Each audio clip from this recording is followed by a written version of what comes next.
Assalamualaikum warahmatullahi wabarakatuh. Perkenalkan, nama saya Cornel Pundi Suseno. Saya dari kelas 1 KPIA NIM 234110102020. Baik, di sini saya akan menjelaskan tentang sejarah Islam di Banyumas. Di sini saya akan menjelaskan tentang potret masyarakat Jawa Tengah bagian barat sampai selatan Banyumas pra-Islam, yaitu di dalam kehidupan sosial politik. Nah, kita membahas tentang hal ini, yaitu tidak bisa dipisahkan dengan sebuah kerajaan yang mana dulu ada sebuah kerajaan Majapahit di Jawa Timur dan sekarang Pajajaran di Jawa Barat. Kita melihat alur kerajaan Majapahit itu, kita bisa lihat di sejarah Kadipaten Wirasabah I. Sedangkan kalau kita lihat dari sejarah Pajajaran itu, kita bisa lihat di Kadipaten Pasiluhur pada abad ke-14 sampai 15. Setelah kerajaan besar ini ada juga kerajaan Jawa Tengah bagian timur, yaitu kerajaan Demak, Bajang, dan Mataram, yang mana mereka ini nantinya mengambil wilayah Banyumas dan membentuk Kadipaten Wirasabah II, dan Banyumas jadi Banyumas itu sebuah kota atau kabupaten yang mana mereka bagian dari kerajaan Majapahit.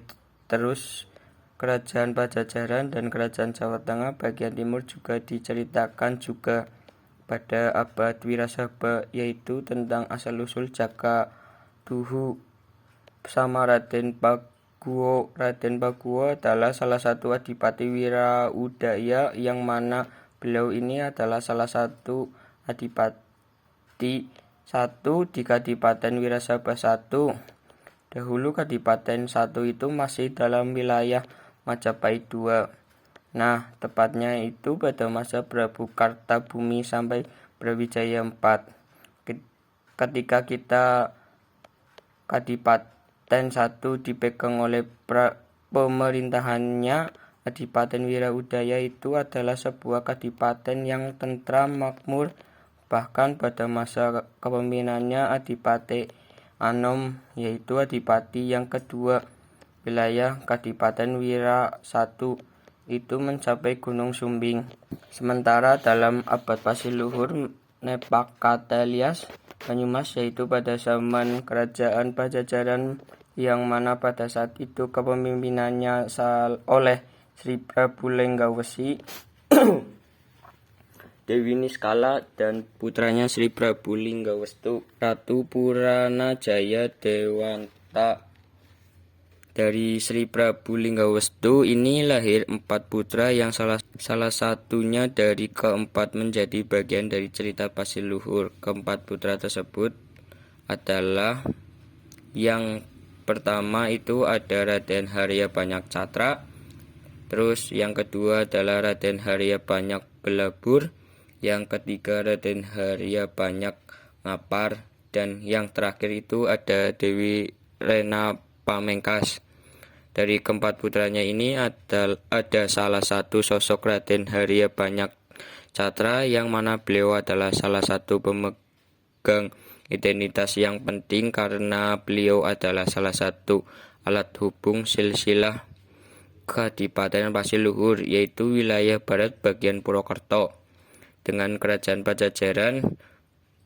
Nah, Pajajaran atas Kadipaten Pasiluhur itu hanya mencapai keturunan keempat Prabu Linggawestu, yaitu melalui jalur Harya Banyak Catra, yaitu Adipati Banyak Catra, Adipati Banyak Wira, Adipati Banyak Rama, dan Adipati Banyak Kasumba. Nah, meskipun setelah Adipati Banyak Kasumba itu Pasiluhur masih dipimpin oleh keturunan Banyak Cakra, yaitu Adipati Banyak Belanak dan Banyak Tolek. Nah, namun Pajajaran itu tidak lagi menguasai, akan tetapi kerajaan Demak yang menjadi penguasa atas Pasiluhur tersebut.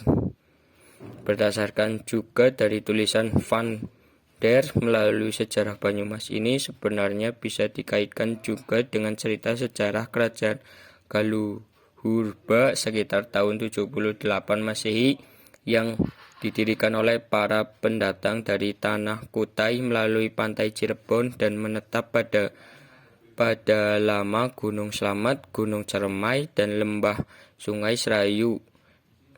Vanior Molon ini juga mengirakan bahwa nama Galuh itu adalah Galuh Hinduala atau Bojong Galuh dan beribu otak dari daerah Gunung Gili.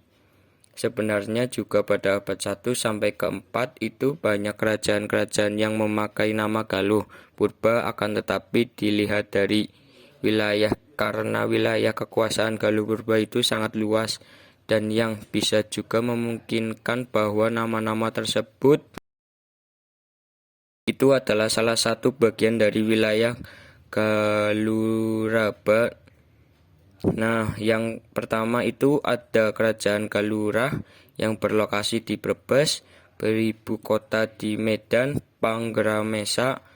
Terus yang kedua itu ada Kerajaan Galuh Kalanga, berlokasi di Roban, beribu kota di Madang, Panggeramesa. Yaitu yang ketiga Kerajaan Galuh berlokasi di Cilacap, beributo di Medan Kamula. Yang keempat Kerajaan Galuh Taduran yang berlokasi di Panajung, beributo di Bagola. Kelima ada Kerajaan Galuh Kurma yang berlokasi di Tegal, beributa di Madang Kamulia. Terus yang keenam ada Kerajaan Galapataka berlokasi di Nanggalaceh, berikut kota di Pataka.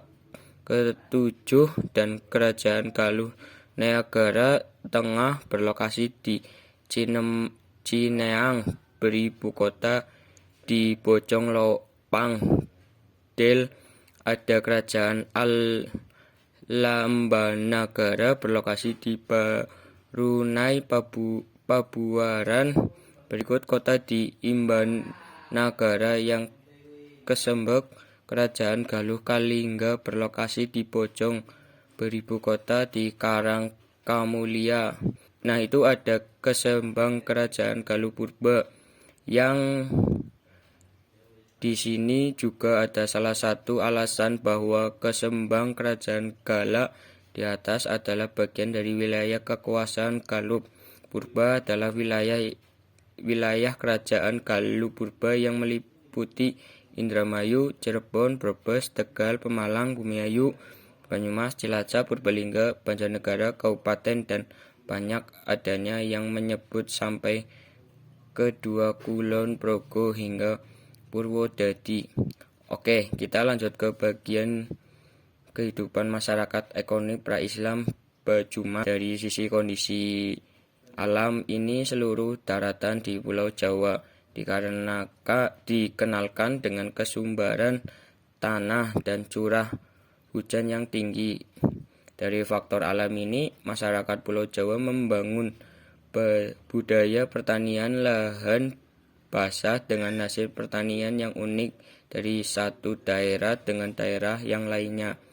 Akan tetapi beberapa daerah yang dikelilingi oleh beberapa gunung vulkanik serta daratan tinggi bahkan cenderung terisolasi dan pengaruh sosial politik dunia luar. Nah, jadi pada saat itu pulau pada masar Islam dalam kolonialisme Eropa itu masuk ke Pulau Jawa, dan pada saat itu masyarakat hanya mengandalkan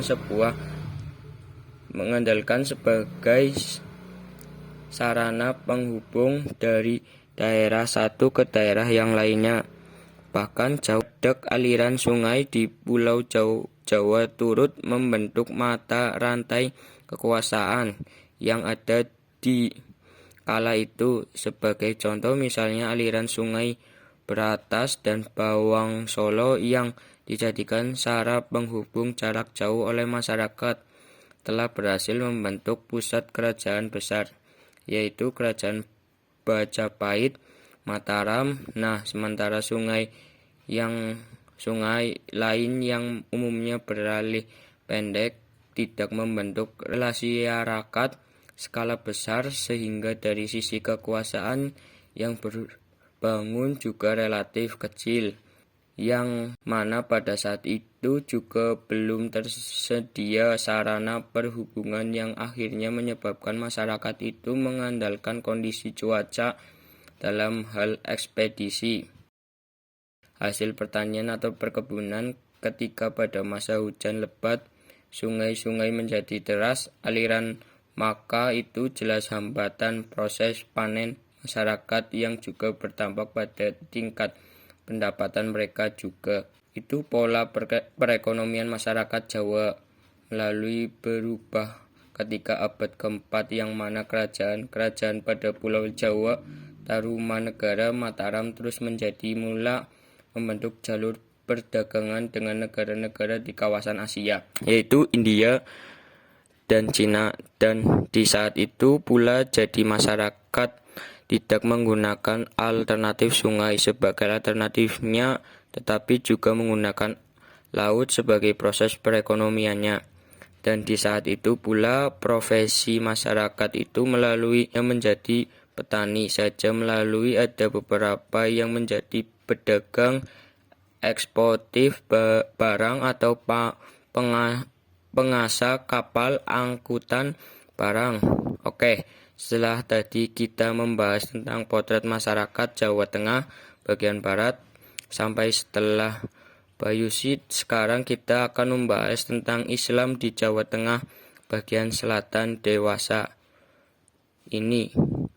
Oke, langsung di sini ada kebangkitan Islam Purita, yang mana di banyak banget terdapat klaim kondektif yang dibuat atas nama Islam. Jadi segala sesuatu itu atas nama Islam, yaitu jadi gerakan purifikatis Islam menjadi fenomena yang terus digulirkan dalam sejarah peradaban Islam di bagian negara termasuk di Indonesia. Jika seorang bertanya tentang Islam, maka bagian tanggapan langsung bisa diperoleh begitu saja, tergantung pada siapa kita bertanya. Bahkan di bangsa barat ini setiap kali mengeluh dengan sulitnya bunuh diri, jihad, dan kewajiban perempuan untuk berjilbab. Jadi hal itu ditemukan pada Puritanisme yang lahir sebagai paham baru yang diperoleh gerakan Wahabi pada abad ke-18 dan 18, Salafi pada akhirnya abad ke-19. Gerakan ini masih aktif hingga abad ke-21. Ini merupakan amsong jadi Purita Islam pada masa awal-awal. Nah, yang mana Puritanisme ini bertujuan untuk mengajak umat Islam kembali ke sebuah identitas Islam otentik melalui implementasi kembali hukum syariah. Menurutnya tradisi Surisenduensi klasik hanya dianggap sebagai cara berpikir yang menyesatkan. Di sini juga Syahid dalam Hasim menyebut para Puritan di belah dunia Islam sebagai Islam revialis, karena menurutnya Islam ini adalah menyangka makna yang paling, karena tidak hanya menggambarkan fenomena gerakan penafsiran agama yang didasarkan kepada teks semata, akan tetapi merupakan gerakan yang sangat berkaitan dengan persoalan membentuk identitas, persoalan kekuasaan dalam masyarakat yang perlu. Dengan demikian, istilah revivalis ini lebih luas jangkauannya, karena pada kenyataannya kemunculan gerakan Islam radikal di negara Islam di Timur Tengah maupun Asia itu memang tidak semata-mata didorong oleh keinginan merupakan untuk menerapkan makna literal dari teks-teks suci dalam kehidupannya, dan tidak hanya pula sekedar tandingan terhadap Barat, akan tetapi lebih filosofi, seperti ada di sini juga ada dasar-dasar teologi Wahabi yang mana dihubungkan oleh seorang fanatik pada abad ke-18, yaitu Muhammad Abdul Ibnu Al-Wahhab. Dengan semangat Puritan, Abdul Al-Wahhab ini hendak membebaskan Islam dari semua perusakan yang diyakinkan telah menggerogoti Islam, seperti tasawuf, tasawul, rasionalisme, ajaran syai, dan berbagai praktik inovasi bidang. Nah, di sini juga Wahabi itu menyiapkan bahwasannya teks-teks agama Al-Quran dan Sunnah itu sebagai suatu instruktur manual untuk menggapai model ideal dari negara kota Madinah yang telah dibangun oleh Nabi. Menurut mereka, umat Islam akan terbebas dari keterbelakangan dan kehinaan kolektif jika mau kembali berpegang teguh pada ajaran Tuhan, karena akan terdapat panduan dan dukungan secara Islam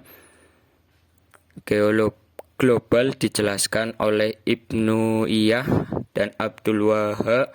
Jadi gerakan-gerakan tersebut itu mengobsesikan secara romantik adanya persatuan Islam atas dasar penyeragaman konsep teologis akan kemurnian keyakinan ketuhanan.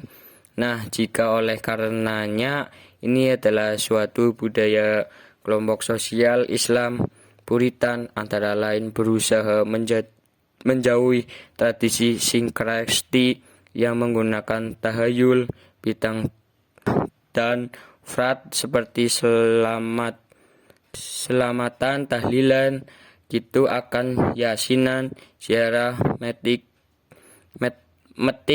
tedun, wayang, din, apa nih, saji, ngalap, barokah, gitu, dan cari dukungan dan sebagainya lah, yang jadi mereka itu menganggap